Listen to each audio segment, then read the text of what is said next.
मैं एक डॉक्टर हूँ और मुझे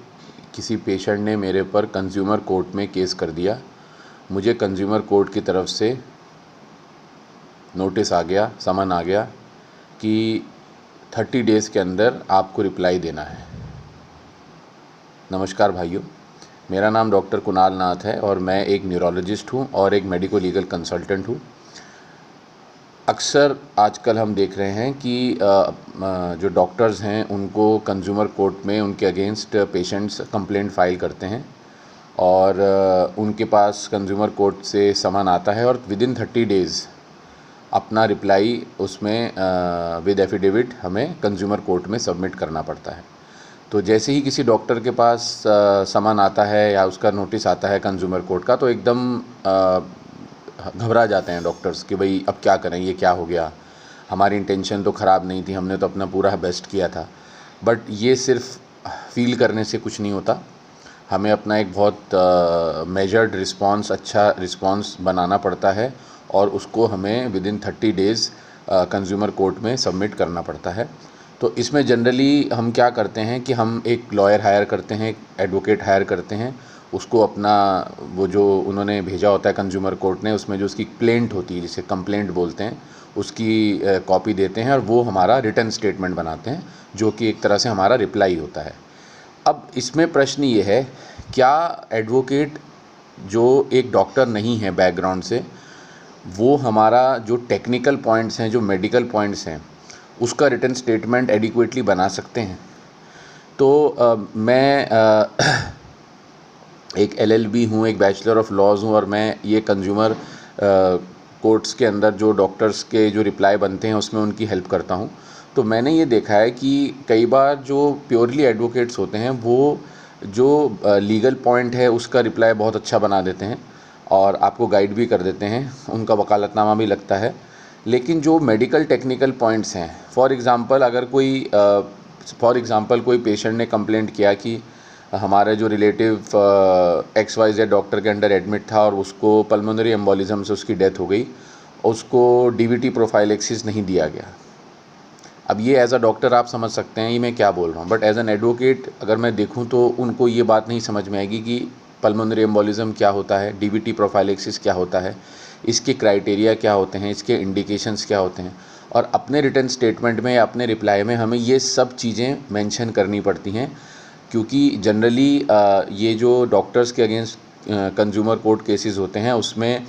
अब जो ट्रेंड है वो मेडिकल बोर्ड के ऊपर जाता है। ये ऑनरेबल कंज्यूमर कोर्ट जो होते हैं वो मेडिकल बोर्ड बनाते हैं और वहाँ पर ये कंप्लेंट जाती है और medical board usually medical colleges के या टर्शियरी केयर सेंटर्स के उस रिस्पेक्टिव फील्ड के डॉक्टर्स का बनता है। और वहाँ पर आपका अगर रिटन स्टेटमेंट में सारे आपने मेडिकल क्राइटेरिया नहीं लिखे हैं,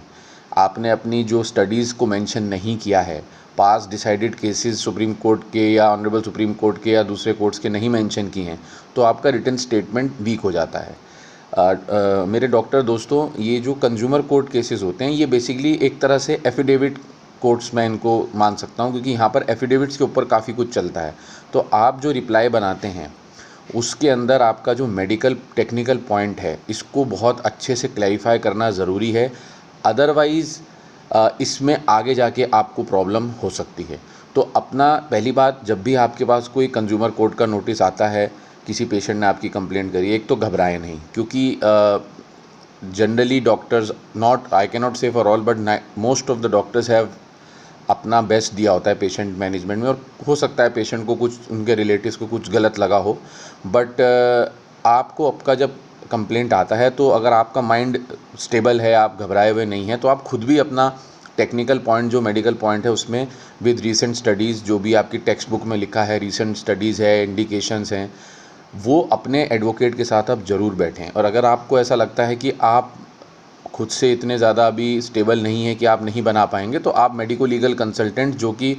डॉक्टर्स होते हैं जिन्होंने बैचलर ऑफ लॉज LLB किया होता है और वो कंज्यूमर कोर्ट केसेस में हेल्प करते हैं, उनकी भी सहायता ले सकते हैं। तो वो आपके साथ बैठ के आपका जो रिस्पेक्टिव डिपार्टमेंट है, जैसे मान लो मैं न्यूरोलॉजिस्ट हूँ तो कोई न्यूरोलॉजिस्ट पे आ गया,